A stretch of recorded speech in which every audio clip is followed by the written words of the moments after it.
wabarakatuh. Perkenalkan, saya atas nama Yiswatma dengan NIM 2023 0501 03037. Saya ingin memaparkan materi untuk memenuhi tugas akhir semester mata kuliah akuntansi biaya. Langsung saja, ini PPT dari kelompok 7. Yang pertama itu ada pengertian dari joint product dan by product. Jadi perusahaan manufaktur sangat memperhatikan efisiensi biaya produksi yang dibebankan kepada produk. Dalam proses produksi seringkali terdapat produk sampingan yang dihasilkan bersamaan dengan proses produksi. Produk utama yang akan memberikan hasil tambahan untuk perusahaan. Lanjut. Yang kedua itu ada karakteristik dan perbedaan joint product dan by product. Setelah kita mengetahui pengertian dari produk bersama dan produk sampingan, pasti Anda mulai menerka-nerka tentang apa saja karakteristiknya. Yang pertama itu ada produk bersama atau joint product. Produk bersama yang dihasilkan secara bersama menggunakan faktor produk yang juga sama akan memiliki hubungan fisik yang erat satu sama lain. Produk bersama atas dasar serta biaya produk yang sama, maka tidak dikenal produk yang memiliki nilai lebih signifikan. Yang kedua itu ada produk sampingan atau by product. Produk sampingan dihasilkan secara bersamaan dengan produk utama dalam suatu proses produksi. Namun perusahaan tidak memiliki intensi untuk membuat produk ini. Produk sampingan memiliki nilai jual yang lebih kecil daripada produk utama. Selain itu, kuantitas dari produk sampingan juga jauh lebih sedikit dari main produk yang dibuat perusahaan. Nah, di sini ada perbedaan antara joint product dan by product. Perbedaan mendasar antara produk bersama dan produk sampingan adalah produk bersama mengacu pada dua atau lebih produk yang persyaratan bahan bakunya umum serta mereka melalui proses manufaktur yang sama sehingga titik produksi tertentu. Setelah itu dijual atau diproses lebih lanjut. Sebaliknya juga dengan produk sampingan, dia lebih menyinggung produk dengan nilai yang dapat digunakan dengan rendah yang diproduksi bersamaan dengan produksi yang memiliki nilai penggunaan yang tinggi. Baik, lanjut di strategi yang efektif, alokasi biaya. Jadi biaya bersama harus dialokasikan ke masing-masing jenis produk supaya dapat menentukan nilai persediaan akhir barang dalam proses persediaan barang jadi, harga pokok produksi dan bahan laporan laba kotor per segmen produk. Biaya bersama dapat dialokasikan dengan menggunakan salah satu metode yang ada. Pemilihan metode alokasi yang baik dengan digunakan lebih baik melihat hubungan yang bisa diterima akal. Lanjut pada materi kelompok 8, just in time. Pengertian dari just in time adalah menurut Ishak 2010 secara sederhana mendeskripsikan just in time hanya permintaan unit yang dibutuhkan tersedia dalam jumlah yang dibutuhkan dan pada saat dibutuhkan. Dengan logika dasar pemikiran just in time adalah tidak ada yang akan diproduksi sampai ia dibutuhkan. Sedangkan menurut Wicaksono 2013 mengungkapkan just in time atau JIT adalah suatu filosofi bisnis yang khusus membahas bagaimana mengurangi waktu produksi baik dalam proses manufaktur maupun non-manufaktur.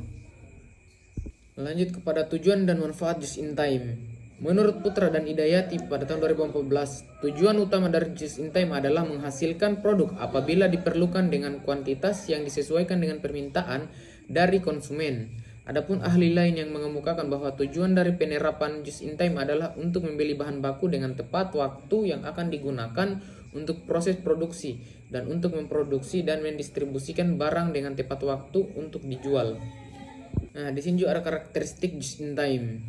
Yang pertama itu ada perspektif jangka panjang. Sistem JIT membutuhkan fokus jangka panjang untuk pengembangan produksi dan kebutuhan pasokan. Perubahan dalam penawaran produk, spesifikasi bahan baku, dan bahan tingkat produksi harus ditetapkan dan dikoordinasikan dengan pemasok.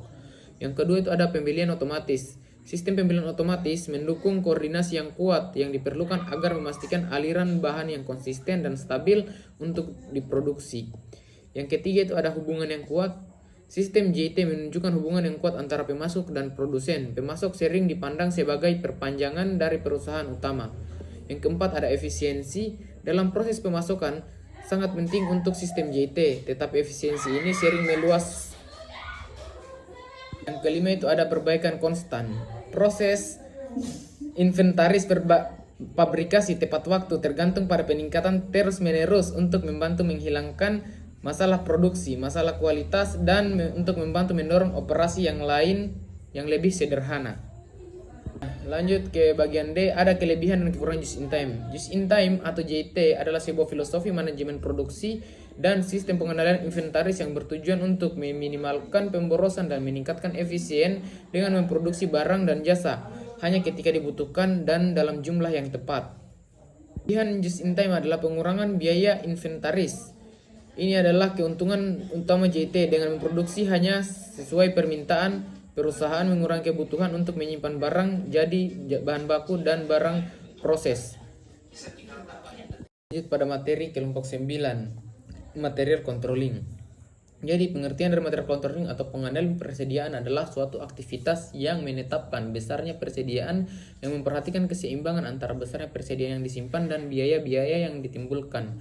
Pengendalian persediaan merupakan semua kegiatan yang berkaitan dan dalam menentukan tingkat persediaan, waktu pembelian, dan kuantitas yang disediakan menurut dari Herjanto 2015. Lanjut berikutnya itu ada metode-metode dari material controlling. Yang pertama itu ada material recruitment planning atau MRP. Material requirement planning atau MRP menurut dari Tumpu Bolon, perencanaan kebutuhan bahan yang lebih dikenal dengan MRP. Material requirement planning merupakan komputerisasi sistem persediaan seluruh bahan yang dibutuhkan dalam proses konversi suatu perusahaan, baik perusahaan manufaktur maupun jasa.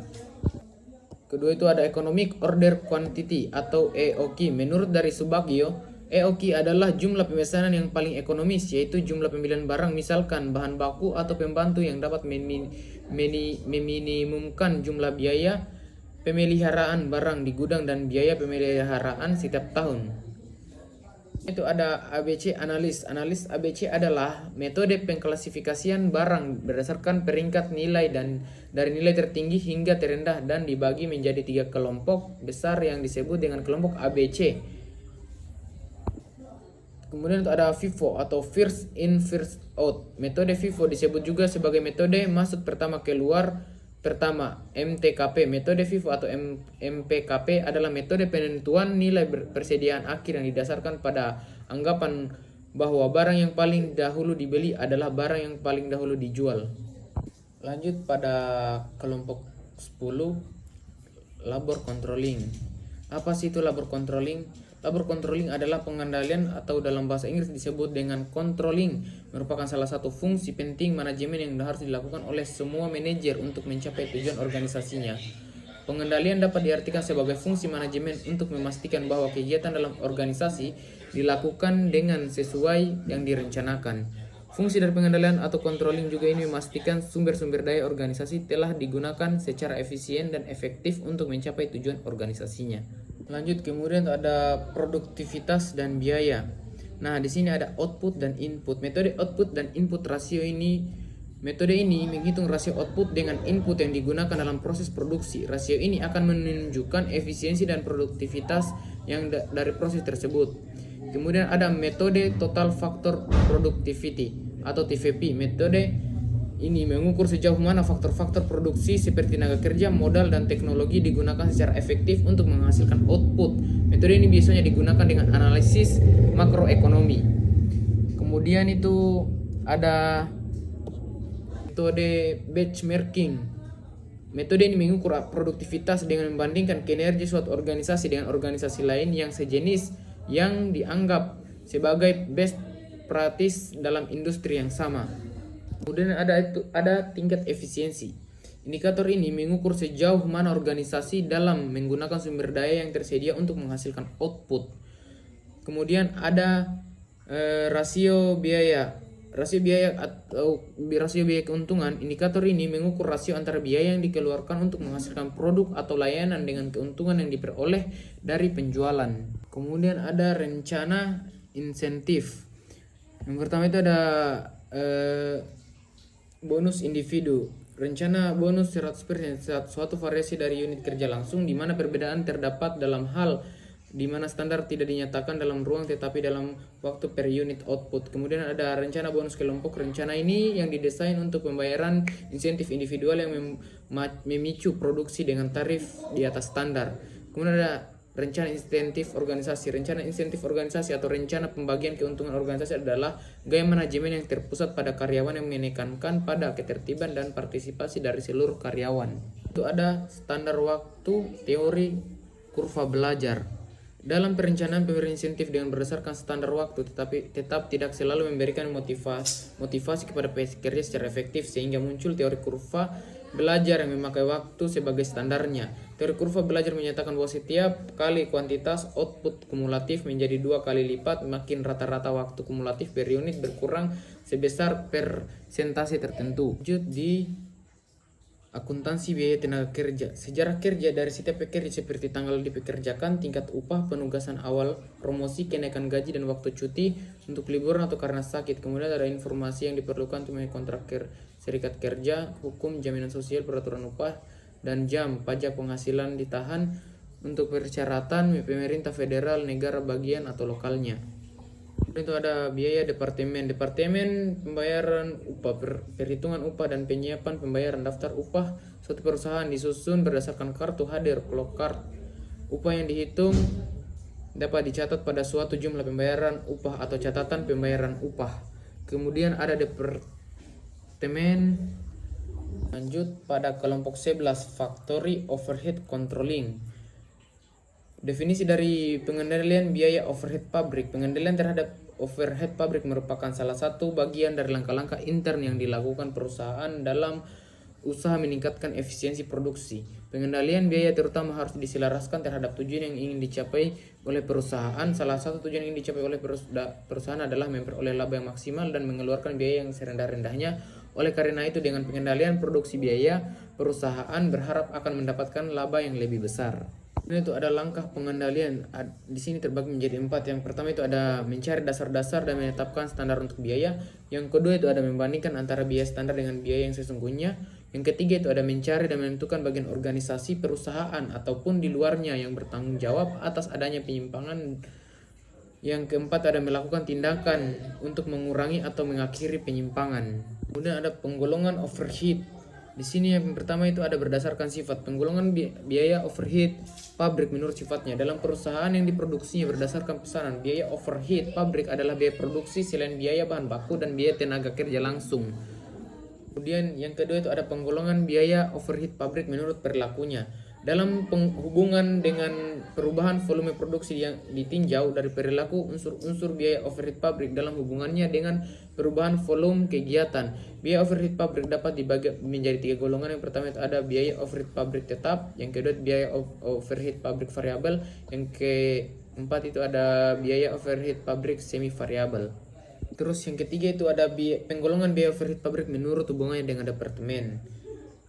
Jika di samping memiliki departemen produksi, perusahaan juga memiliki departemen pembantu seperti misalnya departemen pembangkit listrik, departemen bengkel, dan departemen perairan. Kemudian yang terakhir ada metode penentuan tarif biaya overhead pabrik. Di sini terbagi berbagian. Yang pertama itu ada flat width rate atau tarif tunggal. Perusahaan yang hanya menggunakan tarif biaya overhead pabrik untuk pembebanan biaya overhead pabrik ke pesanan maupun produknya dari awal proses pesanan sampai akhir. Kedua ada departemental rate atau tarif departementalisasi. Perusahaan menetapkan produksi yang ada dari perusahaan. Yang ketiga itu ada activity rate atau tarif setiap aktivitas. Perusahaan menetapkan tarif biaya overhead pabrik untuk setiap aktivitas yang terjadi dalam pembuatan produknya. Lanjut pada kelompok 12, departementalisasi biaya overhead pabrik. Apa sih itu biaya overhead pabrik? Menurut dari ekonomi, pengertian biaya overhead adalah biaya yang dikeluarkan perusahaan tapi tidak berlangsung dengan proses produksi di bisnis tersebut. Meski terlepas dari produksi, biaya overhead pabrik atau disebut juga overhead cost adalah penjamin lancarnya operasional secara keseluruhan. Lanjut pada fungsi menghitung biaya overhead pabrik.